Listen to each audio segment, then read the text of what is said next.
এই কীর্তন শুনবো কেন? এখন যারা ইয়াং জেনারেশন, যারা বাচ্চা বাচ্চা ছেলেরা, তারা কীর্তন শুনতে যাবে? হ্যাঁ,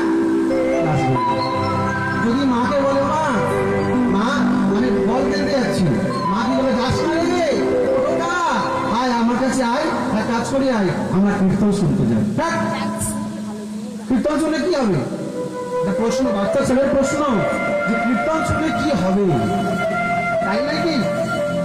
কীর্তন শুনবো কেন, শুনে কি লাভ? মায়েরা আমাদের যুগ কটা বলুন তো? দুটো কীর্তন শুনছে, কিন্তু প্রত্যেক বছর হচ্ছে, হ্যাঁ বলুন যে যুগ কটা? হ্যাঁ নাই দেবো, যুগ চারটে: সত্য, ত্রেতা, দ্বাপর, কলি। হ্যাঁ বলছে এই চারটে